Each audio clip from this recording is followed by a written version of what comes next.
reforms during my tenure. I'm sure today you are seeing me in a different capacity as a presidential candidate. I'm currently the chairman of the Youth Cooperative Union, which union is the only surviving union in this country. That's why I bring the knowledge of cooperatives in this election. For all of you who have seen me for this period, believe and accept I'm a worker. Since I'm a worker, I am a servant you can rely on.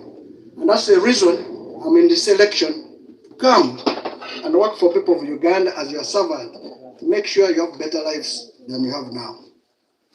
And that's why our slogan, fixing the economy, money in our pockets.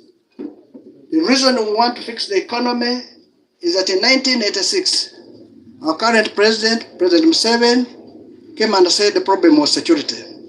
Now security is done. What is remaining? There's insecurity in our homes, in our pockets. And people are poor, whereby 84% of Ugandans live on 26%. In short, every 26 people are the ones, every one person of 26 people are supporting 84. It means poverty in this country is high. I heard President Museveni talking about GDP. I heard him talking about poverty reduced in Uganda, but those are numbers which are disputable. Poverty is in how you see your life, how you manage your daily lives, how you live in your house. Are you meeting your basic needs? Are you able to take your children to school? Are you able to get medical? Are you able to transport yourself from one point to another? Are you having a roof over your head? Is your life okay? These are the issues why we come in this election. I want to thank my party, Forum for Democratic Change, for giving me an opportunity to carry their flag as a presidential candidate.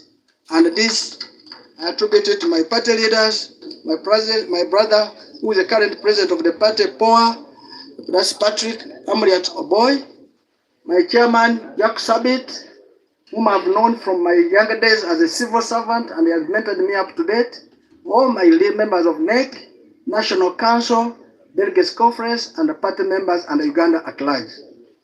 This election which I come, I bring a new menu, which all of Ugandans should take. I don't come with hatred, I don't come with anger, I come to build bridges where there are no bridges. I come to repair bridges where are broken. 40 years down the road, President Museveni has done what he can. The remaining period he can't do it. It needs a new blood to fix it. And I'm asking people of Uganda, this is an opportunity for you to allow new blood in Nandala Mafabi to fix this country for you. This country, our youth are suffering. Poverty is on increase with the youth.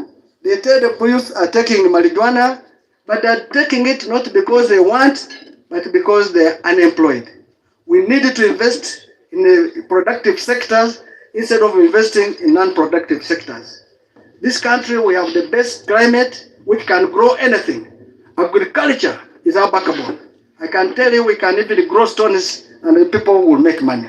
Our problem we have, our country does not look at, our leaders does not look at a farmer, what he should get out of his produce. That's why many farmers have abandoned cotton, have abandoned coffee, have abandoned tea, have abandoned sugarcane, have abandoned potato, mention it.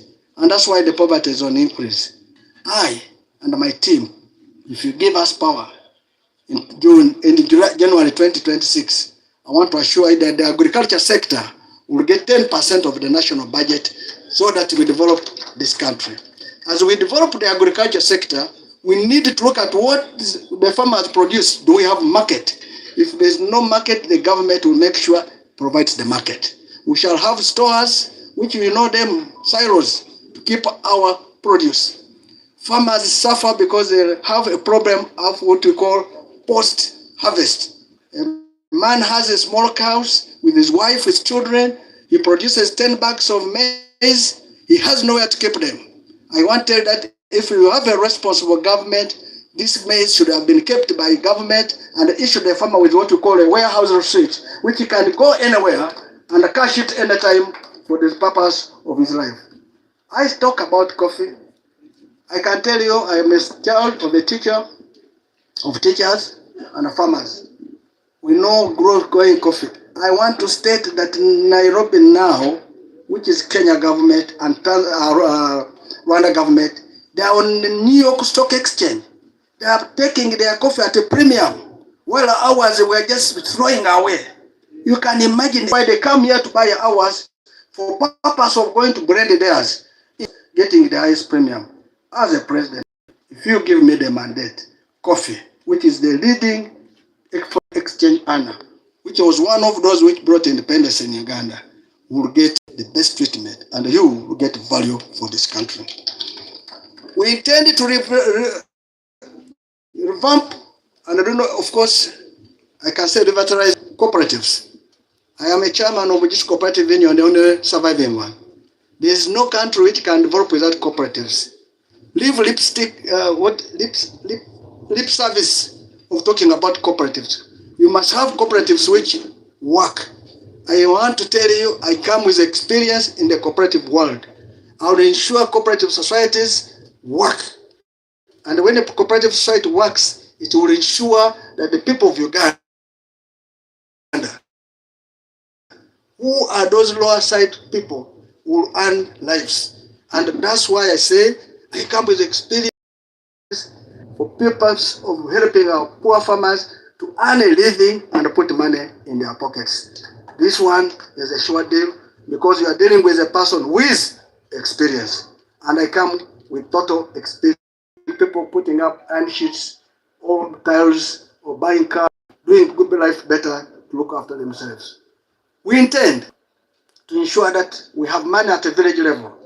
All of you know we launched a manifesto which is now being copied by some party members and some, of course, we talk about employment. We talk about some investment. We talk about human capital. We talk about interest. All these are embedded in the 5 pillars in our store. I will talk about a few in a summary so that you know what type of manifesto we have. In village level, we intend to have money at village level. Every village will have 100 million shillings every year. Every parish will have 100 million. Every sub-county will have, those are for the leaders. Going up the district at 500 million. Somebody will ask, where will you get the money for a village? Currently, this country is bleeding. Corruption and mismanagement totals 10 trillion shillings. We have 72,000 villages. If I give you 100 million, it means that is 7.2 trillion. So the interest which I'm going to do is to plug and ensure there is no corruption in this country. And I'll have 10 trillion to service the village levels. I can tell you villages, you are going to have money under my leadership. Others are saying they are going to do it again. They have been around for 40 years. They have not done it. In fact, President Museveni does not need to put a poster anywhere for 40 years because he has been around. If somebody can put a poster, then there must be a problem.